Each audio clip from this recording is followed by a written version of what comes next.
Well guys, this is a very important video that I've been wanting to make for some time. I've had this planned for quite a while and I've been wanting to share it with you. Today marks my 1 year anniversary on YouTube. And if you guys have followed me since the beginning or have looked at my channel, you might notice that my first ever review on YouTube was a review of the new film at that time, The Cloverfield Paradox. And I've been thinking about this for a long time, and I thought, well, for my 1 year anniversary, it would make sense that I would review another Cloverfield movie. So that's what we're going to be doing today. So we're going to be looking at Cloverfield.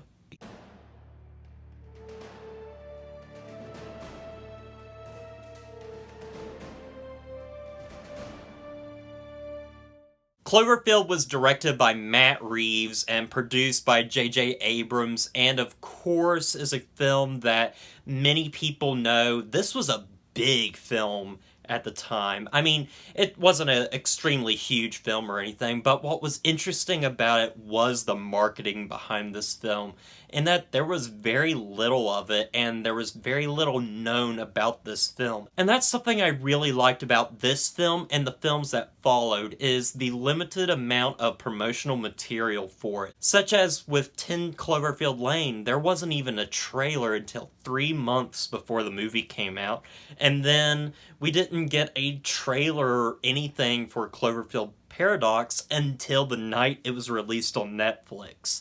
And I just love this series and how unique it is with just doing a bunch of gimmicks for it. I think it's a really interesting idea. But anyway, we're talking about Cloverfield, and this film, when it came to the promotional material, was really interesting. We didn't know exactly what it was about. I can still remember watching the trailer in theaters and just how kind of lost I was.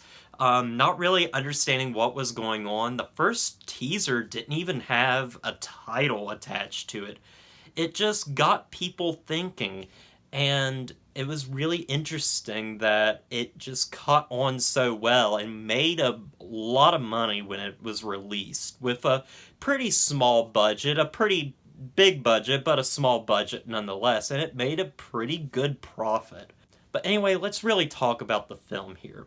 The film is of course presented to us in a found footage type style, which is a style of filmmaking that has been overused and is constantly trying to reinvent itself. Sometimes it works and sometimes it doesn't, and the series, or really should I say the genre, has become very tired. However, I'm still a fan of this genre. I think it's just a fun gimmick overall, and when it's used well, I think it really works, and we get something special, such as with the movie Searching, Blair Witch Project, or this. Cloverfield is the perfect example of how to do a found footage movie right and do it in a unique and interesting way. The film of course follows 6 friends during the night of a party in New York City when there is an earthquake and a power outage, and soon they are in the fight for their lives as they run away from a monster. This film can basically be seen as a found footage Godzilla film, which is honestly what it is, and it's honestly kind of cool.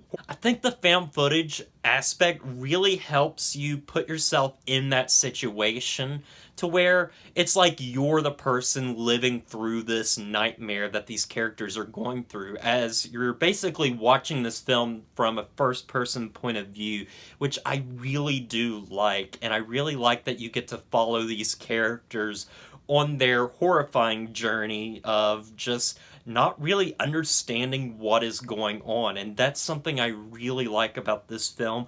There's no answers given. We're just left with the feeling of what's going on, and puts us in the moment of action when everything just goes to hell. The film never has a dull moment. It just continues to build and build with its tension throughout its 80-some minutes. The only parts of the film where I can say that maybe it drags a little is the first act during the party stuff, which is really there to set up our characters and does help with that. However, of course, the big meat of the film and the stuff you come to see is all in the second and third act when they're running away from this monster, and it's really thrilling to watch. Now, of course, this film has the common complaint that is with most found footage films, in that, why are they filming this? Why are they filming every single thing that is happening? In real life, nobody would really be doing this, and you're right, but this isn't real life, and besides, you wouldn't have a movie without, showing what's going on, and I think it's perfectly fine to embellish certain stuff like this. It is a film, after all. With these types of movies, you just have to suspend your disbelief a little bit.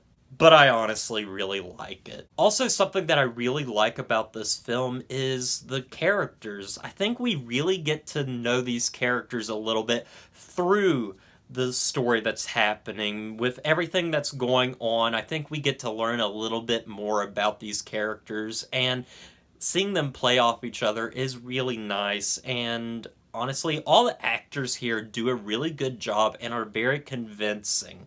I also can't talk about this film without talking about Michael Giacchino's score for the very end of the film. Being a found footage film, there's not any type of score that is played throughout the movie, and the only music you get is after the movie's over, where we had this score called Roar, which is awesome. This music is really epic, and it's really odd listening to it, especially after a film where there was no music after it. It's a really great score that I think is underappreciated. This is some really good stuff here. Overall, I think Cloverfield is just a really fun experience, and it's just a lot of fun with likable characters and just a very interesting premise and idea, and I love how it puts you in that moment and you're following these characters along for the ride. I think it's really well done. Matt Reeves, of course, does an excellent job directing this film. Of course, he is an excellent director who went on to direct films such as Let the Right One In, Dawn of the Planet of the Apes, and War for the Planet of the Apes. And I think this is a really good, a little bit underappreciated film of his. I'm gonna give Cloverfield an 8 out of 10. Well guys, I want to thank you for watching this review and celebrating my 1-year anniversary on YouTube.